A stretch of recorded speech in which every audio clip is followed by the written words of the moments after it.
Was it a field goal?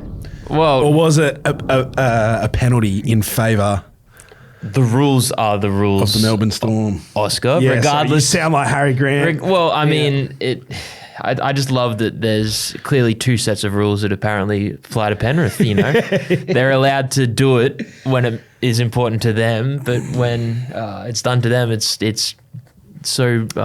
unacceptable. What was it? Crawls dragged out the footage of 5 years ago from when Nathan milked the first obstructor penalty, and therefore Nathan can't now sit on his laurels now and say it's unfair. It's insane, but I think you made a good point.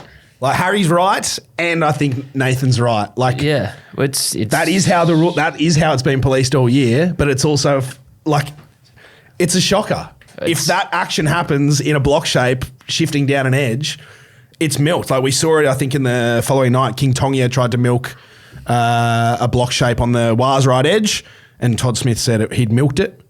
I mean, who made more contact, Leota or Harry Grant? The game's I think gone. we all know. Game's gone. The game's gone. That's what I'm hearing. And we're all robbed. And we can't make any money off blocker interpretations, folks. So where are we looking instead for this week? I think the Friday games this week might be the best scheduled games of the year, almost. No hyperbole. We've got two top four clashes on Friday night. Yep. Penrith v the Raiders and then Storm v Bulldogs. Let's just jump straight into the Panthers v Raiders. The boys that were robbed on... They were robbed. Yeah, man. Yep. I feel so bad for Penrith and their 4 premierships that broke my heart in 2023. It's not fair, eh? Yeah. They're actually playing this game out at Mudgee because it's country round. And nice. I know, Oscar, you are a country music-loving man. You catch me at CMC. I have been to CMC a few times, actually. God. I couldn't think of anything worse. What do you like in the Panthers-Raiders game here? How's it shaping up for you? Yeah, I mean, where do you sit if you had to back head-to-head? Do you like a team right now? Well, so something to keep in mind, they're playing it out in country New South Wales. New South Wales is about to be bombarded with wet weather. Yep. So expecting it to be wet. It's wet and shit and slow and rough and every other adjective you can think of. Panthers $1.62, Canberra $2.30. I'm probably going to tip the Panthers in this one, but I think it's shaping up to be what the Raiders would be, ready for. Hoping for, yeah. Rough and gritty and bite down on the mouth guard and get the job done. Raiders could be value at $2.30 here. Yep. Am I? I think you're right, yeah. Yeah? I mean, when's the last time we got a team sitting comfortably first? $2.30. Outsiders. It speaks volumes to what Penrith have done recently, but also what we know they can do at this point of the season. I think people are probably, the trust is back with the Panthers now.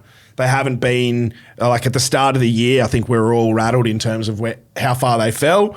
And then with every win that they're putting together and the way that they're winning games as well, it's reminding us of the Panthers of old. They're so well disciplined. They're so patient.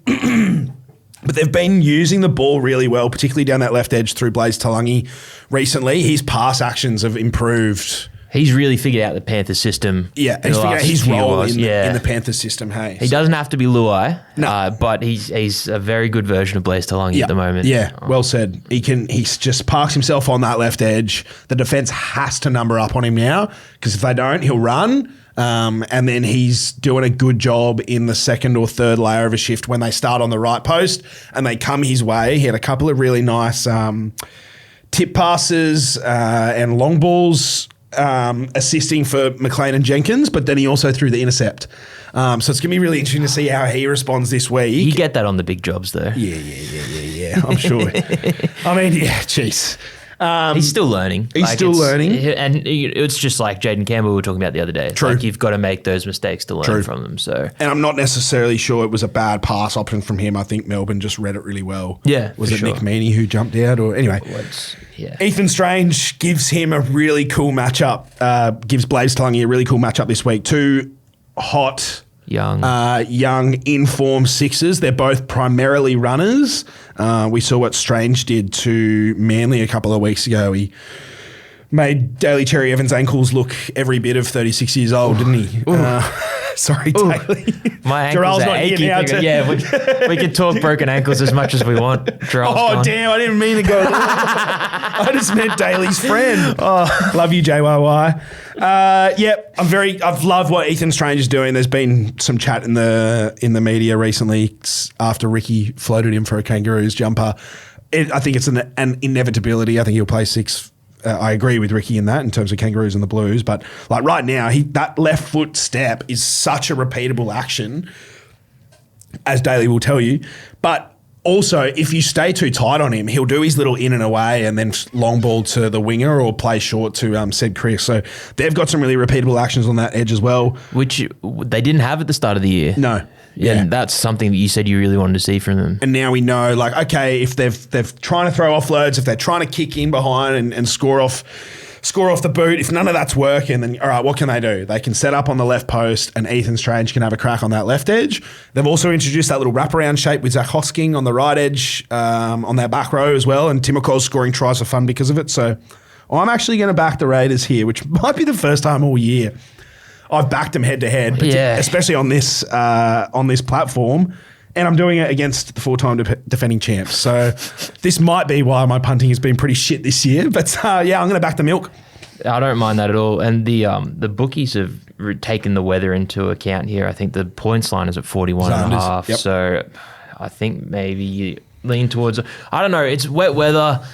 You expect them to drop a fair bit of ball, but sometimes spaces open up, and I don't think that there's a perfect science with points scored and wet weather just yet. It's a difficult market. Speaking of wet weather, the Bulldogs have struggled this year in wet weather. It's a bit of an ongoing meme. Yep. I haven't checked the forecast down in Melbourne for this one yet. I'm not quite on my meteorology game. This isn't a weather forecast, folks. It's a punting forecast. Tell you what, there's a bloody Melbourne Storm coming to town on Friday. Nice. It's difficult for me to follow up. Very good about that one. Melbourne Storm coming off that contentious victory against Penrith. I don't know. I haven't heard anyone talk about it, but that field goal shape, I think that was planned.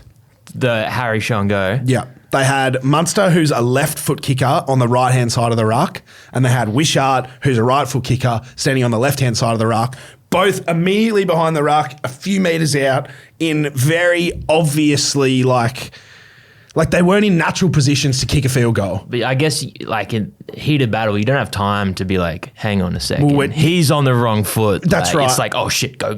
Yeah, and like there was 2 targets there for the 2 markers to get at. Harry sold it perfectly. I could be talking out my ass here, but it felt to me at the time, I was like, I wouldn't be surprised if that was little Craig Bellamy special. They've been the best team for so long at saving these little trick shots up for finals or for in the back end of seasons. And they're in that period now where they're tinkering. Hughes is out, but they had some luck moving Pezzett into the starting side, and your best friend, Cameron Munster, playing fullback. Shout out, money. Winding back the clock. Yeah, I'm with the Storm here. I think the Dogs will keep it close. I'm not sure the wet weather footy's the Achilles heel for Canterbury that everyone's saying it is, but when they get put into emotional or kind of feisty contests, their discipline goes out the window. It's happened 3 times this year, and Melbourne have been one of the best or most disciplined teams for such a long time.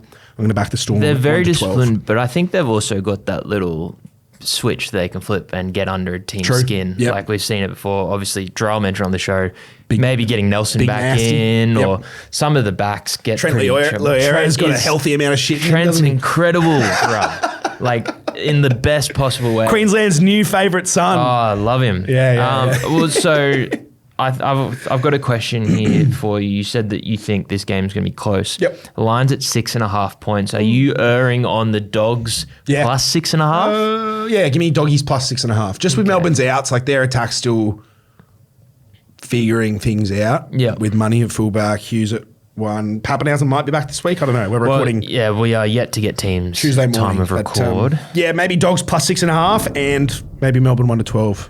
As well. That's probably where I'm sitting right now. I don't mind that at all. All right. Is there anything else you want to mention, a shout out? There's plenty of footy.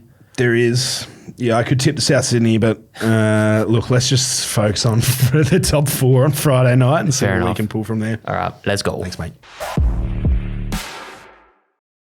Chances are you're about to lose. For free and confidential support, call the number on the screen or visit the website.